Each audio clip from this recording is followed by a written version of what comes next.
Hello friends, in past video we were clear all the theory parts as well as the illustrative part of this chapter, as well as we are also show some example. Now whatever the left example, in which whatever the important examples that we are covered in this video as well as in the next 2 or 3 video, and then we are trying to put a full stop on this chapter. Okay, so let me see today the 4 example from 11 to 14, that is of your NCERT exercise. So what is the 11th number question? A compound microscope consists of an objective lens of focal length 2 cm and eyepiece of focal length 6.25 cm separated by the distance of 15 cm. So write down the given data. Focal length of the objective that we are represented as what? FO, yes or no? And then eyepiece is represented by FE, and the distance between two lenses is given, that is we are represented by the small d. So small d equal to 15 cm, yes or no? Now next point, what they are said, how far from the objective should an object to be placed in order to obtain the image at least distance of distant vision, and what is the magnifying power of the microscope in case. Okay, so जब हमको final image है वो कहाँ पे मिलेगी? Final image यानी कि eyepiece से फॉर्म हुई इमेज जिसको हम वीई बोलेंगे, तो वी हमको क्या मिलेगा? 25 सेंटीमीटर होगा। तो ऑब्जेक्टिव से हमने ऑब्जेक्टिव से दूर हमने कहाँ ऑब्जेक्ट रखा होगा, तब जाके हमको आईपीस के लिए इमेज का डिस्टेंस ये मिले। तो ये ऑब्जेक्टिव से हमारा ऑब्जेक्ट का डिस्टेंस क्या करना है? फाइंड करना है, यानी कि यूओ इक्वल टू क्वेश्चन मार्क आएगा, और साथ साथ में हमको मैग्निफिकेशन की वैल्यू भी क्या करनी है? फाइंड करनी है अंदर। चलो कैसे करेंगे अंदर? तो हम सबसे पहले लेंस फॉर्मूला का यूटिलाइज करेंगे अंदर। तो लेंस फॉर्मूला क्या लिखते थे? 1/v minus 1/u equal to 1/f। अभी 3 में से 2 चीज़ हमारे पास अवेलेबल हो तब जाके हम तीसरी चीज़ इजीली फाइंड कर सकते हैं। तो हमारे पास आईपीस की 2 चीज़ अवेलेबल है। देखो आईपीस की हमारे पास इमेज भी अवेलेबल है और फोकल लेंथ भी अवेलेबल है, यस और नो? तो यहाँ से हमको आईपीस से ऑब्जेक्ट डिस्टेंस मिल जाएगा कि नहीं मिल जाएगा? पर उससे पहले आपको माइक्रोस्कोप का बेसिक पार्ट पता होना चाहिए कि हम यहाँ पे माइक्रोस्कोप का जब यूज़ करें तब ऑब्जेक्ट को left hand side of objective रखते हैं, तब जाके ऑब्जेक्टिव उसका राइट हैंड साइड पे real and inverted image form कर रहा है। ये जो रियल एंड इन्वर्टेड इमेज होगी वो आईपीस के लिए ऑब्जेक्ट बनती है, और वो आईपीस उसकी एक फाइनल इमेज फॉर्म करेगा, वो भी लेफ्ट हैंड साइड में ही फॉर्म करेगा आईपीस के, बराबर। पर कैसा होगा? वर्चुअल और इरेक्ट करेगा अंदर। समझ में आ रहा है? तो आपको यहाँ पे कार्टेशियन साइन के हिसाब से जब वैल्यू लिखनी है तो आपको यही देख रहा है कि आपका जो लेंस है उसकी लेफ्ट हैंड साइड पे पार्ट डिस्टेंस है कि राइट हैंड साइड का? लेफ्ट हैंड साइड का है तो नेगेटिव लेने का, और राइट हैंड साइड में तो क्या लेने का? पॉजिटिव लेने का। तो हमको पता है कि यहाँ पे आईपीस यहाँ पे इमेज क्या कहाँ फॉर्म करता है? अपने लेफ्ट हैंड साइड में कर रहा है। तो हम जब भी यहाँ पे आईपीस का डिस्टेंस लिखेंगे वो कौन सी साइन के साथ लिखेंगे? नेगेटिव में। और फोकल लेंथ वो तो क्या है भाई? कॉन्वेक्स है, तो वो तो हमेशा पॉजिटिव ही होती है अंदर। कॉन्वेक्स वैक्स यानी कि बाहर, बराबर। तो आपको देखो एफ भी पता है और वी भी पता है, तो आप उससे ये फॉर्मूला यूज करके आराम से यूई डिराइव कर सकते हो कि नहीं कर सकते हो अंदर? यस और नो? तो आप जैसे सिंप्लीफाई करोगे तो आपको यूई का डिस्टेंस कितना मिलेगा? -5 सेंटीमीटर। और वैसे भी कार्टेशियन के हिसाब से यू का डिस्टेंस जो है वो नेगेटिव वैल्यू में आना ही चाहिए, क्योंकि जो ऑब्जेक्टिव से फॉर्म हुई इमेज थी वो आईपीस के तो लेफ्ट हैंड साइड में ही आती है। समझ में आ रहा है इतना सबको? बराबर। अब हमको क्या करना है वो समझना है कि हमारा ये ऑब्जेक्टिव है और ये हमारा आईपीस है। अभी ऑब्जेक्टिव जितने डिस्टेंस पे उसकी इमेज फॉर्म करेगा वो ही दूसरे के लिए ऑब्जेक्ट बनेगा। यानी कि मतलब क्या हुआ कि आपके 2 लेंस के बीच का डिस्टेंस और कुछ नहीं, ऑब्जेक्टिव का इमेज डिस्टेंस और आपका जो आईपीस है उसका ऑब्जेक्ट डिस्टेंस होगा कि नहीं होगा अंदर? समझ में आ रहा है? तो आपको याद रखना है कि जब भी माइक्रोस्कोप की थियरी हम यूज करेंगे तो यहाँ पे हम क्या करेंगे कि 2 लेंस के बीच का डिस्टेंस किस फॉर्म में लेंगे? Image distance of objective. समझ में आ रहा है? इमेज डिस्टेंस ऑफ ऑब्जेक्टिव, और आईपीस का क्या लेंगे हम? ऑब्जेक्ट डिस्टेंस लेंगे अंदर। समझ में आ रहा है सबको इतना पार्ट? बराबर। अभी देखो आपके पास आईपीस का ऑब्जेक्ट डिस्टेंस अवेलेबल है और दो लेंस के बीच का डिस्टेंस भी अवेलेबल है, तो फिर उससे ऑब्जेक्टिव से कितने डिस्टेंस पे इमेज फॉर्म होगी वो आपको मिल जाएगी कि नहीं मिल जाएगी अंदर, हाँ के ना। तो आपको वीओ मिलेगा। अभी फिर से आपको वही लेंस की फॉर्मूला यूज करनी है। आपके पास ऑब्जेक्टिव का इमेज डिस्टेंस वीओ अवेलेबल है जो आपको कैलकुलेशन करने से 10 सेंटीमीटर मिलेगा, पर ऑब्जेक्टिव के तो राइट हैंड साइड में है तो हम पॉजिटिव लेंगे और फोकल लेंथ भी उसकी अवेलेबल है। तो ये दोनों की वैल्यू लेंस के इक्वेशन में रख के हम क्या फाइंड करेंगे, यूओ फाइंड करेंगे, जो हमको एक्चुअल में फाइंड करना ही है। समझ में आ रहा है कि नहीं आ रहा है? 2.5 सेंटीमीटर मिलेगा अंदर। समझ में आ गया? एकदम सिंपल है अंदर। अब दूसरी चीज भी फाइंड करने की बाकी है, मैग्निफिकेशन फाइंड करना है। तो मैग्निफिकेशन क्या है, एम और एम ई, यानी कि आपका ऑब्जेक्टिव का मैग्निफिकेशन और आईपीएस का दोनों का मल्टीप्लाई कर दो, हो गया। अभी एमओ की जगह हम क्या लिख सकते हैं भाई, वीओ डिवाइड बाई यूओ लिख सकते हैं, क्योंकि हमारे पास दोनों की वैल्यू अवेलेबल है, हाँ कि ना। तो वीओ डिवाइड बाई यूओ दोनों अवेलेबल है। और आईपीएस है वो माइक्रोस्कोप में किस तरह से वर्क करता है, अगर आपकी फाइनल इमेज नियर पॉइंट पे फॉर्म हो रही है तब हम उसका मैग्निफिकेशन का फॉर्मूला क्या लेते थे, 1+d/f ही लेते थे, याद है 1+d/f, जहां पे d क्या है, नियर पॉइंट का डिस्टेंस, यानी कि बाय डिफॉल्ट वो तो फिक्स 25 सेंटीमीटर ही है, और डिवाइड बाय एफ लिखते हैं फोकल लेंथ वो लेंस के अंदर। तो सब वैल्यू हमारे पास अवेलेबल है, रखो मैग्निफिकेशन फाइंड कर लो, तो आपको T20 मैच का 20 आंसर मिल जाएगा अंदर, हाँ के ना, बराबर। तो इस तरह से आप क्या कर सकते हो, आराम से एग्जांपल कर सकते हो। अगर ये क्वेश्चन आपको क्लियर हो गया तो उसका पार्ट बी भी आपके लिए सिंपल है।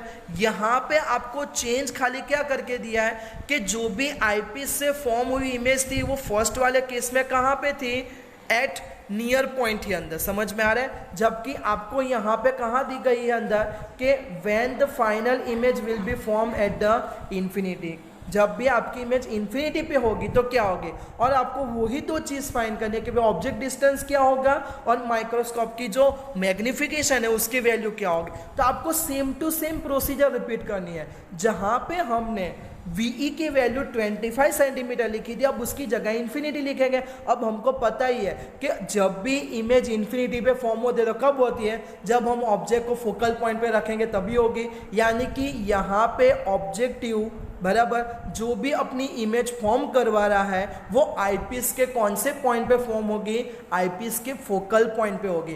तब जाके आईपीएस उसकी कहाँ पे इमेज फॉर्म कर रहा है, इनफाइनाइट डिस्टेंस पे कर रहा है कि नहीं कर रहा है। समझ में आ रहा है? अभी दो लेंस के बीच का डिस्टेंस तो आपको पता ही है, हाँ के ना, और आपको यहाँ पे पता चल गया कि हमारे आईपीएस से उससे हमने ऑब्जेक्ट कितने डिस्टेंस पे रखा, उसकी फोकल लेंथ जितनी है उतने डिस्टेंस यानी कि 6.25 सेंटीमीटर पे रखा।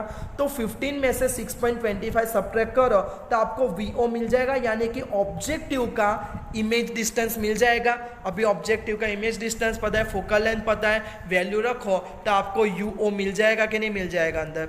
समझ में आ रहा है इतना पार्ट? तो यहाँ पे यू आपको क्या मिल रहा है, -2.59 जितना मिल रहा है अंदर, बराबर। मैग्निफिकेशन फाइंड करने के भी वही की वही फॉर्मूला, एमओ एमई, बराबर। एमओ की जगह वीओ बाई यू ही लिखेंगे, पर एमई है यहाँ पे हमारा आईपीएस अगेन सिंपल माइक्रोस्कोप की तरह वर्क करेगा तो हम उसी की फॉर्मूला लिखेंगे। पर यहाँ पे हम जो इमेज फॉर्म करवा रहे हैं वो कहाँ कर रहे हैं, इनफाइनाइट पे, तो हम +1 यहाँ पे नहीं लिखते थे, याद आ रहा है थोड़ा थोड़ा, बराबर। तो यहाँ पे ओनली d/f ही लिखेंगे, सबको मल्टीप्लाई करो तो आपको यहाँ पे अपना आंसर्स मिल जाएगा, और आंसर क्या मिलेगा, 13.5 राउंड ऑफ मिलेगा अंदर। समझ में आ गया आपको इतना पार्ट, हाँ के ना, बराबर। चलो अब हम नेक्स्ट क्वेश्चन पे आगे बढ़ते हैं अंदर। तो हमारा नेक्स्ट क्वेश्चन क्या बोलता है कि एक पर्सन है with his normal eye near point using a compound microscope, बराबर, with an objective of focal length, और आईपीएस की भी फोकल लेंथ आपको दी गई है अंदर, बराबर। और यहाँ पे ऑब्जेक्ट है उसको कितने डिस्टेंस पे प्लेस किया है, 9 mm from the objective in sharp focus. So what is the separation between the two lenses, यानी कि आगे जो एग्जांपल किया उसका भाई ही है ये। वहाँ पे क्या था, दो लेंस के बीच का डिस्टेंस दिया था और हमको यूओ फाइंड करने के लिए बोला था। यहाँ पे आपको यूओ दे दिया गया है और दो लेंस के बीच का डिस्टेंस फाइंड करना है, और साथ में मैग्नीफाइंग पावर तो जो है वो आपको फाइंड करना ही है अंदर। तो यहाँ पे आप क्या करेंगे, वो है कि वही प्रोसेस, आईपीस के लिए भी आपको लेंस फॉर्मूला अप्लाई करनी है, वैसे ऑब्जेक्टिव के लिए भी करनी है अंदर। समझ में आ रहा है अंदर? तो आप अप्लाई करो। तो यहाँ पे हमको बोल दिया गया है कि भाई नॉर्मल नियर पॉइंट पे इमेज फॉर्म हो रही है, क्योंकि पर्सन का डेटा उस हिसाब से ही दिया गया हमको अंदर, बराबर। तो हम पहले क्या करेंगे, आईपीस के लिए क्या फाइन अप्लाई करेंगे, लेंस फॉर्मूला। तो आईपीस के लिए v इक्वल टू -25 सेंटीमीटर, जैसे हमने आगे किया था, एफ भी उसका दिया गया है, हाँ के ना। तो ये दोनों का यूज करके आईपीस का ऑब्जेक्टिव डिस्टेंस फाइंड कर सकते हैं कि नहीं कर सकते अंदर। अभी दो लेंस के बीच का हमको डिस्टेंस फाइंड करना, तो हमने अभी थोड़े टाइम पहले डिस्कस किया था कि अगर हमको वो फाइंड करना तो हमको दो चीज का एडिशन करना है। कौन सी दो चीज? ऑब्जेक्टिव का इमेज डिस्टेंस और आईपीस का ऑब्जेक्ट डिस्टेंस। समझ में आ रहा है? यानी कि हमको वीओ करना है, VO और प्लस UE, ये दोनों का एडिशन करेंगे तो दो लेंस के बीच का डिस्टेंस आ जाएगा। तो देखो UE तो हमने फाइंड कर लिया, अभी VO फाइंड करना है। अभी हमारे पास ऑब्जेक्टिव का ऑब्जेक्ट डिस्टेंस क्वेश्चन में दे दिया गया है, हाँ के ना, बराबर। अभी ध्यान रखना है सब सेंटीमीटर में है और कुछ mm में है, तो का तो सबको mm में रखो या तो फिर सबको सेंटीमीटर में रखो, भूल ना हो अंदर, बराबर। तो आपको देखो UO तो ऑलरेडी दिया गया है, उसकी फोकल लेंथ भी हमारे पास अवेलेबल है, तो VO आप फाइंड कर सकते हो कि नहीं कर सकते हो लेंस की फॉर्मूला अप्लाई करके अंदर, हाँ के ना। तो आप लेंस की फॉर्मूला अप्लाई करके जब भी उसकी वैल्यू फाइंड करोगे तो आपको VO भी मिल जाएगा, जो कितना मिलेगा, 7.2 मिलेगा। अब आपके पास UE भी अवेलेबल है, बराबर, और VO भी अवेलेबल है, दोनों का एडिशन करो, दो लेंस के बीच का डिस्टेंस मिला कि नहीं मिला अंदर, हाँ के ना।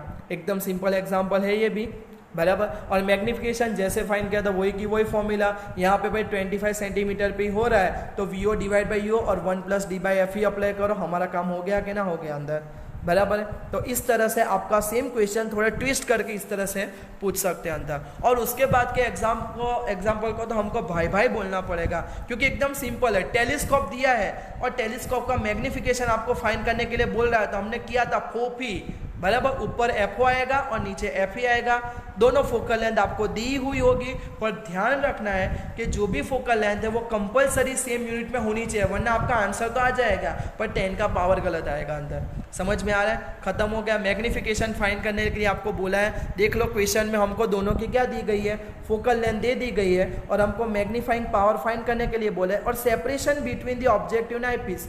तो हम वहां पे भी जानते थे कि टेलीस्कोप के अंदर ट्यूब लेंथ का इक्वेशन हम क्या लिखते थे, FO + FE लिखते थे, यानी कि दोनों की फोकल लेंथ का एडिशन करो तो आपको उसकी लेंथ मिलेगी, और दोनों का डिवीजन करो तो उसका आपका क्या मिलेगा, मैग्निफिकेशन मिलेगा। तो है इसमें कुछ ज्यादा डिस्कस करने के लिए। उसके बाद भी उसका भाई दिया गया कि व्हाट इज द एंगल, अभी आपको एंगुलर पूछे कि कोई भी पूछे, दोनों का आंसर सेम ही आएगा, FO डिवाइड बाई FE का, और आपका काम खत्म अंदर, बराबर। और उसके बाद 9.14 का B पार्ट है, वो हमको यहाँ पे कैलकुलेशन के हिसाब से समझना है। तो यहाँ पे टेलीस्कोप का ही हम यूज कर रहे हैं, पर टेलीस्कोप से हम क्या देख रहे हैं, एक मून को देख रहे हैं, बराबर। तो what is the diameter of the image of the moon form by the objective lens. तो यहाँ पे हमारे टेलीस्कोप का जो ऑब्जेक्टिव है वो जब मून की इमेज बनाएगा तो वो इमेज में मून का डायमीटर क्या है वो हमको फाइंड करना है अंदर, बराबर। एक्चुअल में मून का जो डायमीटर वो हमको दिया गया है, और हमको पता है कि मून है हमारी अर्थ के आसपास घूम रहा है, तो उसके हिसाब से उसकी जो लूनर ऑर्बिट यानी कि मून की जो खुद की ऑर्बिट बनती है उसकी रेडियस भी हमको दी गई है अंदर। समझ में आ रहा है? तो समझ लो ये हमारी अर्थ है, ये हमारी क्या अर्थ है, आइडिया आ रहा है इतना पार्ट, ये हमारी क्या अर्थ है, और यहाँ पे मून घूम रहा है। तो यहाँ पे हमने देख लिया तो एक सर्कल ही है ना अंदर, समझ में आ रहा है? तो हम यहाँ पे पैरेलैक्स मेथड जो 11th में यूज़ की उसका कंसेप्ट यूज़ करेंगे। देख लो क्या है, यहाँ हमारे पास मून है, बराबर, और यहाँ पे हमारा एक छोटा सा लेंस है, क्योंकि लेंस की साइज़ तो बट अगर मून से बहुत कम होगी। तो हमको क्या करना है कि लेंस में एक रे यहाँ से डालना है और एक रे यहाँ से डालना है। तो लेंस उसका रिफ्रैक्शन करेगा, रिफ्रैक्शन के बाद इस तरह से उसकी फाइनल इमेज बनाएगा कि नहीं बनाएगा अंदर, हाँ के ना, बराबर है। तो हमको पता चल गया कि यहाँ पे एक्स फॉर्म हो रहा है, तो ये दो क्या होते हैं, वर्टिकली अपोजिट एंगल। अगर हम इसको अल्फा बोल देते हैं तो हमारा आधा काम हो गया। समझ में आ रहा है? तो हम जानते थे कि अगर हम इस तरह से कुछ ड्रॉ करते थे अंदर तो इसको हम आर्कलेन कंसीडर करते, इसको हम गिवन सर्कल की रेडियस लेते थे, और यहाँ पे फॉर्म होता है एंगल अल्फा लेते थे, और यहाँ पे आर्कलेन की हम फॉर्मूला क्या लगाते थे अंदर कि भाई arc length equal to radius into angle लेते थे अंदर। हाँ क्या ना, तो यहाँ पे अल्फा लिखा है तो अल्फा लेंगे, क्या फ़र्क पड़ता है अंदर। अभी यहाँ पे मुझको क्या फाइंड करना है, सबसे पहले अल्फा करना है। क्यों?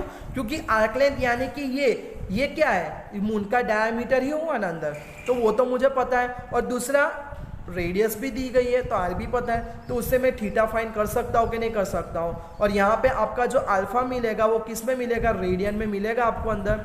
अभी आपके पास अल्फा क्लियर है, वही चीज़ सेम टू सेम इमेज के साथ होगी। तो यहाँ पे ये इमेज का डायमीटर है, ये डिस्टेंस है, और यहाँ पे एंगल अल्फा होगा। तो यहाँ पे भी हम सेम फॉर्मूला ही अप्लाई करेंगे कि भाई आर्क लेंथ इक्वल टू क्या होगा, रेडियस इंटू एंगल। पर भाई रेडियस क्या लेंगे, अभी हमको पता है कि भाई मून के हमारे बगल में थोड़ी है, अंदर बहुत दूर है। तो हमको पता है जब भी बहुत दूर से रेज आते हैं तो उसका जो इमेज फॉर्म होता है वो कहाँ पे होता है, प्रिंसिपल फोकस पे होता है। तो ये आपका रेडियस अल्टीमेटली क्या हो जाएगा, प्रिंसिपल फोकस वाला डिस्टेंस हो जाएगा। तो अभी देखो आपको अल्फा पता है और एफ पता है, तो आर इंटू थीटा करो तो आपको आर्क लाइन मिलेगी। और आर्क लाइन कुछ नहीं पर आपकी जो इमेज फॉर्म हो रही है उसका क्या है, डायमीटर है कि नहीं अंदर। तो वो ही चीज़ आपको कैलकुलेट करके दी है। तो आप जब डायमीटर फाइंड करोगे तो इमेज का डायमीटर कुछ सेंटीमीटर में मिलेगा, 13.7 के अराउंड मिलेगा अंदर। समझ में आ रहा है बराबर। तो एकदम सिंपल क्वेश्चन है, आप अपने हिसाब से कैलकुलेशन करने को ट्राई करोगे तो अपने आप आंसर बैठ जाएगा अंदर बराबर। इसके बाद के वीडियो में और जो इंपॉर्टेंट एग्जाम्पल है वो हम नेक्स्ट वीडियो में डिस्कस करेंगे। Okay bye.